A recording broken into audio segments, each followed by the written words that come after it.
নমস্কার বন্ধুরা, স্বপ্নার মেয়ে রান্নাঘরে তোমাদের আবারও একটা নতুন ভিডিওতে অনেক অনেক স্বাগত। আশা করি তোমরা সবাই ভালো আছো, আমিও বেশ ভালো আছি। তো চলো আর দেরি না করে এবার রান্নাটা দেখানোর পালা। আজকে আমি দেখাবো তোমাদের সজনের পাতার রেসিপি।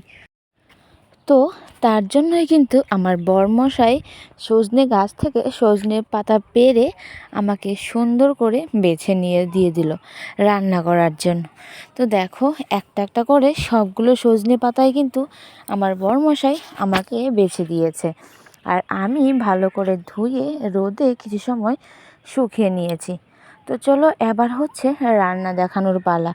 এই রান্না করার জন্য যা যা ইনগ্রিডিয়েন্টস দরকার আমি সব কিছু নিয়েছি কিছু পরিমাণে রসুন কুচি, নিয়েছি 2-3টে কাঁচামরিচের কুচি, আর নিলাম কিছু পেঁয়াজ কুচি, সাথে নিয়েছি 1 বাটি ময়দা। তো চলো আর দেরি না করে এবার সোজা রান্নাতে যাই।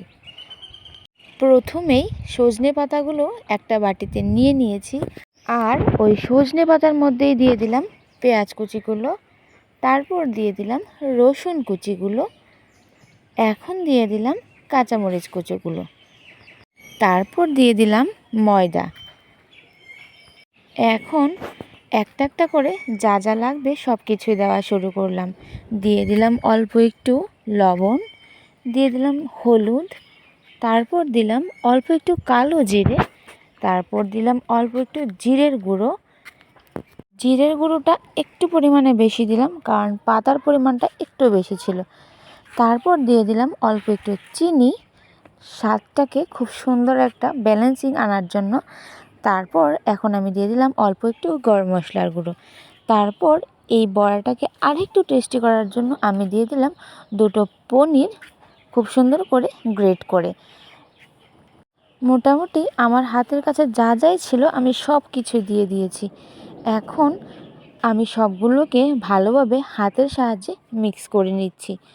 তো দেখো, সবগুলো যখন ভালোভাবে মিক্স হয়ে গেছিলো তখন আমি অল্প অল্প করে এখন জল দিয়ে সবগুলোকে একসাথে ভালোভাবে মেখে নেব।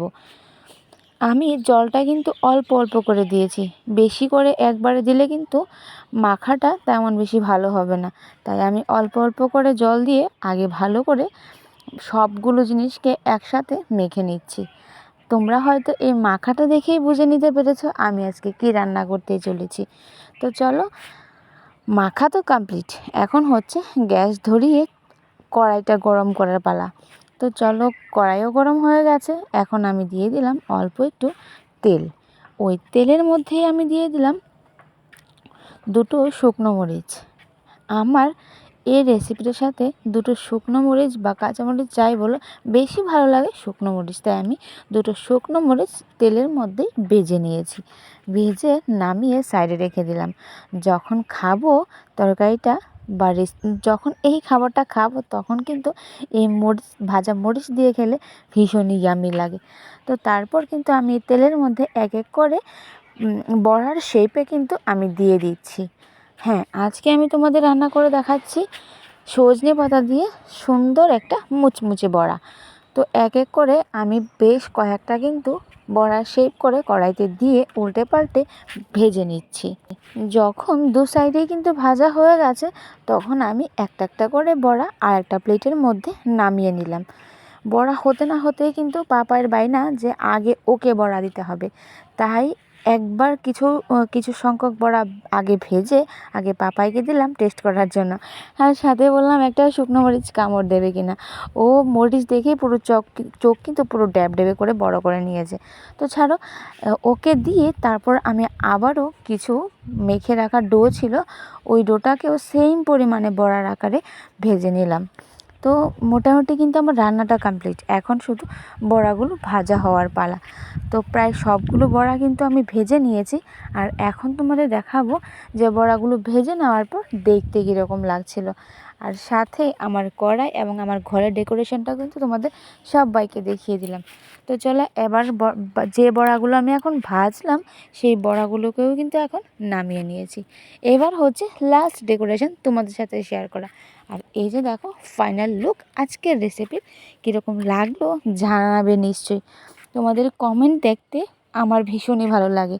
আমার কিছু আপু আমাকে অনেক সুন্দর সুন্দর কমেন্ট করে, আর সেই কমেন্টগুলো আমি পড়ে ভীষণই খুশি পাই। তোমাদের সবাইকে অনেক অনেক ধন্যবাদ আপু, যারা যারা আমাকে কমেন্ট করো আর অনেক অনেক ভালোবাসা দাও। তো চলো আজকের জন্য এখানেই বিদায় নিচ্ছি। সবাই ভালো থাকো, সুস্থ থাকো, আর অনেক অনেক যত্ন নিও নিজেদের মনের। আর নিজে ভালো থাকলেই সর্বশেষে সবাই ভালো। তো চলো আজকের জন্য টাটা। তোমাদের সবাইকে অসংখ্য ধন্যবাদ নিজেদের মূল্যবান সময় নষ্ট করে আমার ভিডিওটা দেখার জন্য। বাই।